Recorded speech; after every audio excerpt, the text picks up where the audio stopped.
ખેડૂત ભાઈઓ, આજે આપણે આ એપિસોડમાં ચર્ચા કરીએ છીએ આપણા અત્યારે કપાસના જે કાંઈ બજાર ભાવો છે અને અત્યારના આપણા બજાર ભાવો જે કપાસના છેલ્લા વીતેલા અઠવાડિયા દરમિયાન અને આ અઠવાડિયાના 2 દિવસ એટલે કે ગઈકાલનો સોમવારનો દિવસ અને આજનો મંગળવારનો દિવસ, સપ્ટેમ્બર મહિનાની 1લી અને 2જી તારીખ અને સપ્ટેમ્બર મહિનાનું 1લું અઠવાડિયું. હવે આ 2 દિવસો દરમિયાન બજાર સ્થિતિ કેવી રહી, આ એક આપણા માટે અગત્યનો મુદ્દો એટલા માટે છે કે આ સિઝનમાંથી પાકી અને આવનારો આપણો જે કાંઈ નવો કપાસ છે એનું ભવિષ્ય કેવું હશે એ આપણને હજી સંપૂર્ણપણે ચિત્ર સ્પષ્ટ ન થઈ શકે, પણ સરકારના નિર્ણયની અસરના કારણે આપણો સંગ્રહિત કપાસ જે કાંઈ છે એના ઉપર તો અત્યારે એક અસર આવી ગઈ છે અને આ જે અસર આવી છે એ અસર કેવી આવી છે, કેટલી આવી છે અને નજીકના દિવસોમાં જે કાંઈ કારણો દેખાઈ રહ્યા છે એના એ કારણોના આધારે આપણે હવે પછી આપણી પાસે જે સંગ્રહિત માલ છે એના ઉપર શું નિર્ણય કરીએ એની એક સામાન્ય ચર્ચા આપણે કરીએ છીએ. ત્યારે આ વિડીયોમાં, આ એપિસોડમાં આપ સૌ દર્શક મિત્રો અવશ્ય બન્યા રહેજો. નમસ્કાર ખેડૂત મિત્રો,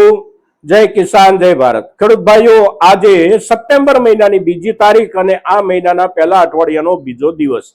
હવે આજના દિવસે આપણે કપાસના બજાર ભાવ જોઈએ, ગઈકાલના જોઈએ અને વીતેલા અઠવાડિયાના છેલ્લા 3-4 દિવસ દરમિયાનના કપાસના ભાવ જોઈએ તો ભાવોમાં ઘસારો દેખાઈ રહ્યો છે. માંડ 1600 કે 1650 રૂપિયા સુધી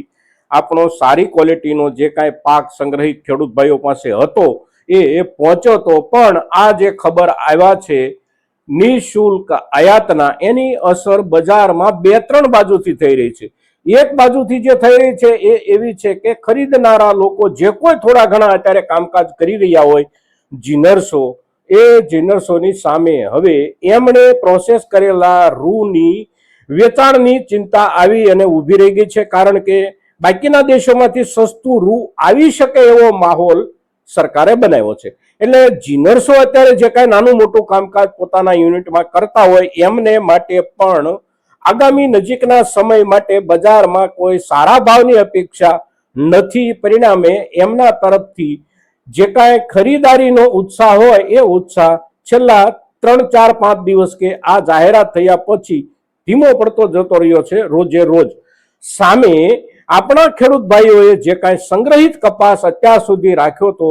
સારા ભાવની અપેક્ષાએ, અને સારા ભાવ એટલે કેટલાક ખેડૂતો લાંબા સમયે કમસે કમ 20 કિલોએ 150 કે 200 રૂપિયા ભાવ સુધારવાની અપેક્ષાએ જ્યારે સંગ્રહિત કરતા હોય ત્યારે અત્યાર સુધીમાં એ પ્રમાણેનો સુધારો તો નથી મળ્યો. આપણે ડિસેમ્બરથી જોઈએ તો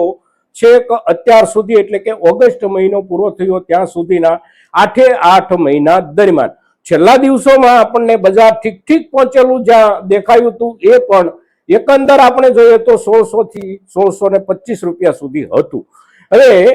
એનાથી થોડો વિશેષ વધારો કે 200 રૂપિયા સુધી પાછળના સમય કરતા, એટલે કે જાન્યુઆરી મહિનામાં જ્યારે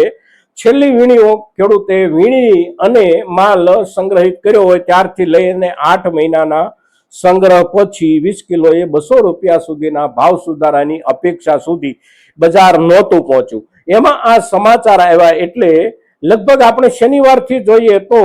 આવકોમાં વધારાની શરૂઆત થઈ અને ગઈકાલે સોમવારે ખૂબ મોટા પ્રમાણમાં આવકો થઈ આપણા ખેડૂત ભાઈઓ તરફથી, અને આજે પણ ગઈકાલના ધોરણ કરતા, લેવલ કરતા કદાચ થોડી ઘણી ઓછી આવકો હોઈ શકે. આવકોના આંકડા સાંજ સુધીમાં તૈયાર થાય, પણ એકંદર આવકો ગઈકાલે ખૂબ વધી અને આજે પણ ગઈકાલના ધોરણે કે ગઈકાલના દરજ્જે આવકો પહોંચી જઈ શકે છે. એટલે બંને બાજુથી કપાસના ભાવને તકલીફ ઊભી થઈ છે. એક ખરીદનારો જે વર્ગ અત્યારે થોડું ઘણું કામકાજ કરી રહ્યો છે એમને હવે સામે નજીકના દિવસોમાં વેપારમાં બહુ જાજો કસ નથી દેખાતો, એટલે એમના તરફથી ખરીદીનો ઉત્સાહ ધીમો પડે અને આપણા ખેડૂત સમુદાય પાસે જે કાંઈ સંગ્રહિત ઉપજ છે અત્યાર સુધીની એને પણ દેખાય એવું કે આગળના દિવસોમાં હવે કોઈ વિશેષ વધારો નહીં મળે તો એમના તરફથી આખરે વેચવાલી વધતી હોય છે અને એ આપણે જોઈ રહ્યા છીએ. વેચવાલી આપણા તરફથી વધી છે,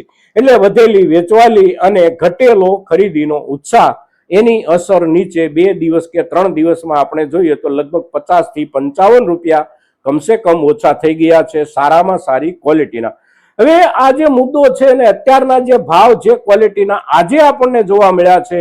સારામાં સારો આપણો કપાસ આજે જે વેચાય છે માર્કેટિંગ યાર્ડમાં એ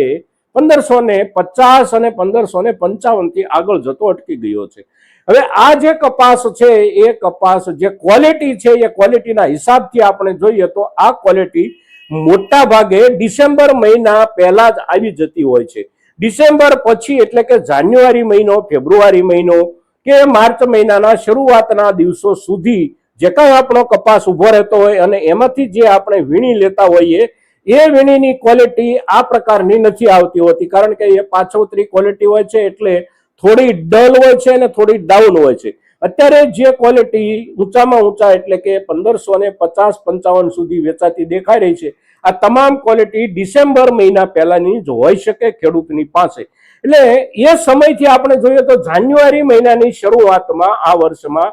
લગભગ 15 તારીખ સુધીમાં એક વખત 1500-1550 રૂપિયા સુધી આ પ્રકારની ક્વોલિટીના ભાવ આપણને જોવા મળ્યા.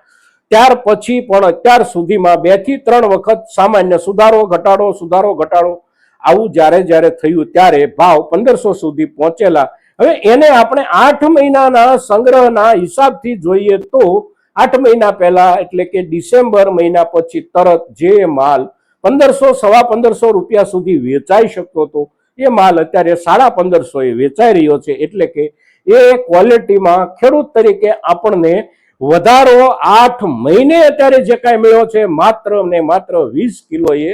40 થી 45 રૂપિયા જેટલો વધારો મળ્યો છે. આ આપણી પરિસ્થિતિ છે અને આ જગ્યાએ આપણે પહોંચી ગયા છીએ. સરકારે આ જે નિર્ણય કર્યો છે એ નિર્ણય સરકારે કમસે કમ થોડો સમય માટે નિર્ણય કરવાનું લંબાવ્યો, એટલે કે નવી સિઝનની આપણી શરૂઆત થાય અને શરૂઆતમાં આપણે થોડો ઘણો આપણો ઉત્પાદનનો હિસ્સો વેચી દઈએ અને પછી સરકારે આવો નિર્ણય કર્યો હોત તો કમસે કમ આપણા અત્યાર સુધીના સંગ્રહિત માલ પર આ પ્રકારનો ભાવ ઘસારો આપણે ન ઉઠાવવો પડત અને સાથે સાથે નવી સિઝનનો આવનારો આપણો નવી ઉપજનો કપાસ થોડા સારા ભાવ સાથે વેચાઈ શકવાની સંભાવનાઓ અને શક્યતાઓ જે કાંઈ હતી એ અત્યારે એટલી બધી ધૂંધળી થઈ ગઈ છે કે ન તો આપણને હવે બજાર પર વિશ્વાસ રહ્યો છે, સાથે સાથે ન તો પ્રોસેસિંગ યુનિટો અને વેપારીઓને પણ વિશ્વાસ રહ્યો છે કે આવનારા સમયમાં આપણી જ પાસેથી ખરીદેલા કપાસ પર એ લોકો વળતર જેને કહી શકાય એ પ્રકારનો નફો મેળવી શકશે. એટલે ચિંતા જે કાંઈ છે એ ચોમેરથી અત્યારે બજાર ઉપર મંડાઈ રહી છે અને એની અસર નીચે આજે અને ગઈકાલે આપણને ભાવો જોવા મળી રહ્યા છે. હવે આવનારા દિવસોમાં આપણા માટે વિકલ્પ કયો આપણા સંગ્રહિત માલ માટેનો? તો આપણા સંગ્રહિત માલ માટેનો વિકલ્પ બહુ આપણને લાંબા ટૂંકા સુધારા સાથે નજીકના દિવસોમાં દેખાઈ રહ્યો નથી. એક જ મુદ્દો આખરે પાછળ બચે છે આપણો, અને એ એવો છે કે આંતરરાષ્ટ્રીય વેપારમાં અને ખરીદીમાં કોઈને કોઈ જગ્યાએથી નવા ડિસ્પ્યુટ ઊભા થાય ને આપણે ત્યાં જે કાંઈ આયાતનું આયોજન હોય એના ઉપર કોઈ ફટકો પડે તો જ આપણા દેશી માલ માટે સારું બજાર આપણને મળી શકે. અન્યથા આપણે આયાતી માલના ઓછાયા નીચે જ આગામી સમયમાં આપણી પાસેના સંગ્રહિત કપાસ પર નિર્ણય કરવાનો રહે છે. મિત્રો, આજના દિવસ સુધીની અત્યારની કપાસની આપણી બજાર સ્થિતિ અને આવનારા દિવસોમાં ઊભી થનારી અસર પર જ્યારે આજે આપણે ચર્ચા કરી રહ્યા છીએ ત્યારે આપણી આ ચર્ચા મહત્તમ ખેડૂતો સુધી પહોંચે એ આપ સૌની જવાબદારી છે અને આપ એ જવાબદારી અવશ્ય નિભાવશો એવી અપેક્ષા સાથે જય કિસાન, જય ભારત.